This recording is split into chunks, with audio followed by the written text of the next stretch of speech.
Welcome back to Celebrity Radio. It's Alex Belfield talking to some of the country's biggest stars and some of my favourite people. And we've got two for you today. Two of the country's most loved and busy TV personalities. They're married as well. Did you know? Eamonn and Ruth, they're on this morning, all this week and next week for Easter and Friday mornings. Of course, they've got their own stuff going on as well. Eamonn and Ruth, how are you? We are very good, very excited, and I suppose a wee bit tired getting up early, but all very good. And listen, that was a fabulous introduction. Thank you very much. Yeah, you wouldn't do it again, would you? No, we haven't got time. That's the main thing. I'm not happy with you, Eamonn. I'll tell you why. We last spoke in October, and you agreed you were going to calm down and have a little bit more time to yourself. What time did your alarm go off this morning? 2:40. But that was after 6 months, Alex. Bear in mind, I've given you a 6-month break, everybody, and I've drunk up sleep in that time, and I've stored up energy and recharged my wonderful body, my body, which feels wonderful at the minute. So the opportunity came along to do just a week at Good Morning Britain, which was formerly GMB, my old stomping ground. And I think nostalgia got the better of me, and I thought, why not, give it a go. Did you ever think you'd walk through those doors again? Because when you left, I mean, it was such a big thing. Then you went to Sky for so long, over 10 years, and then you're back. How did it feel? I always knew I'd be back. I've always known I'd walk through those doors again. I suppose that's my stomping ground. I launched the station, and it's an area that I've always been very, very familiar with. So I just had this innate belief that I would do it again. And, tonight or today was just a way of maybe scratching that itch. And it was nice. It was very comfortable. Lots of things were different, yet the same. So the structure of the building's exactly the same. A lot of the people who are still there are the same, but yet it's different and much more modern and slightly more American, the way I liked it. So there's it's actually a very, very nice cross between GMTV and Sky News. It's a very nice balance. Would you ever consider doing it with Piers filling in on the other side of the table? Because, I mean, that would be interesting. Oh, I'd love to do it with Piers, yeah. I genuinely think Piers Morgan has saved the genre of breakfast television. And really what I thought I'd do is leave Sky, give him the field to himself.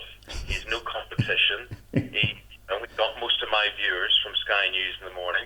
But I do think it's not really in television to pair men with men, but I think it would be a jolly old romp. I would like it a lot. The trouble is him and I would just talk football quite a lot. Yeah, there is that. And that would be totally inappropriate for a breakfast audience. What we love, of course, about you two is your ability to switch on a heartbeat. I think the reason you are probably one of the greatest presenters in the UK, Ruth, is because 1 minute you can be laughing and joking about willies with the loose women and then talking about something incredibly serious. When did that become normal, that you could make those sort of changes feel so natural?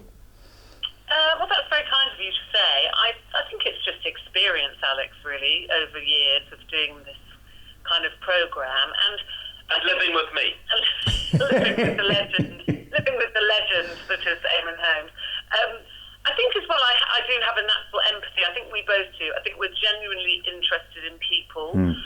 We're both very empathetic people just generally in life, aren't we? And if we met any of these people, if we were sitting on a bus or at a train station and you got chatting to someone and they told you, a difficult story or a sad story, I think that's just, we are on television how we would be in real life. And I think our job is to help people often tell very difficult stories in a short amount of time. So it could be something that's happened to them over 2 or 3 years or more, and we've got 7 minutes to help them tell that story. So our job is to, move them on, get through that and get to the kind of end of their story without making them feel rushed. And I really enjoy it. In fact, I sometimes enjoy those more. I love meeting all the big stars and all the celebrities, but I feel very fulfilled when I've helped somebody tell a difficult story.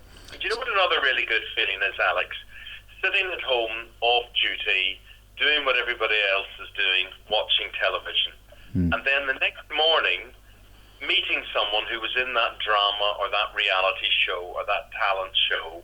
It really is quite weird because you go from being a viewer to actually being immersed and meeting the people and asking them what their experience is like. So there is a magic with television, and to be able to reach through it and touch people who are on it is still something that tickles me to this day. We had one of the stars of Broadchurch, Mark Beasley, on today, and that was fantastic, because I love Broadchurch, and we're all waiting to see, who done it. We've all got our theories. And there he was, sitting on the sofa. There's a helicopter going over at the moment. I don't know if you can hear it. I can't, but I mean, you talk about that feeling. I'm having it right now. Less than an hour ago, I was watching you on my telly box, and now you're on my telephone. It's extraordinary, isn't it? It is, but that is... And when that magic disappears, that's the time you know that you shouldn't be doing this job, that you don't want to be immersed in it, that, you're not nosy, you're not interested, you're not ambitious. So you can tell, if you are interested in TV and you love TV, it is so amazing to be involved in working in TV. I watched you the morning after the Westminster attack, and that's where you two come into your own. That ability to have the sense of the day and bring it to the viewers in absolutely the right tone. I guess they're the mornings, Eamonn, when you wish you were back on Sky News or doing GMB, because you live for news, don't you? And that's where you're at your best. Well, I believe, Alex, in making the news accessible. I think there can be a distance with British news programmes. I'm a big fan of how the Americans do things. They're very, very relaxed, and I think we can learn a lot by watching Al Jazeera, Russia Today, France 24. We're now much more international, and it's very interesting to watch how other cultures and nations present their news programmes and make them more accessible. Sometimes I think British news can be very stiff and distant. News can be serious. Obviously, the news is a serious thing, but I think television could learn a lot from listening to radio as to how to present news. And if you're making me feel stupid telling me about the news, you're doing it wrong, aren't you? Because I might not be as smart as you, but it's your job to get it over in the simplest, clearest way. I think one of the biggest traps journalists fall into is to say, hello, good evening, I'm very smart, listen to how smart I am, I know all of this. Your job as a journalist is not to know the answer. Your job as a journalist is to find out the answer. Your job as a journalist is to ask the questions. A lot of journalists are scared stiff of looking as if they don't know the answer. And I just think it's a simple thing to say, tell me this, why is this happening? Who's responsible for this? Where do we go from here? Who, what, where, when, and why? It's as simple as that. Are you amazed, Ruth, how much people care about your every word? I Google your name and 700 pages come up from all different newspapers around the world, clips on YouTube. Around the world? Am I worldwide? You're global, love. Don't you worry about that. I'm global. Does it ever become normal when you say something off the cuff and the next minute it's in every newspaper? It is extraordinary in the last couple of years how that has sort of been like a bonfire. It is, and I think, that's because of Loose Women. And this morning, but obviously I'm on Loose Women a lot as well. And, Loose Women is about sharing our personal stories. That's the whole point of the show. And, that gets picked up. The only thing I would say, I'm used to it now, and it doesn't hugely bother me, except, we've heard everyone talking about fake news at the moment. And if I see another one of these online stories that says, Eamonn storms off, Rylan rages, falls out with Ruth. And actually, we know those are all banter, jokes. And, occasionally, the odd ones you don't mind, but it's becoming, particularly online, I'm not talking about on Twitter and things or even the magazines, but online, I don't know who writes them, but all those, all the magazines and newspapers online, whoever writes those, it's very dramatic the way they report things as if we're all falling out. Very dramatic, Alex. Fake news. Yes. One of them last week one of them said that I was putting on weight. Fake news. Outrageous, along with getting older. Not true. Oh, fake news.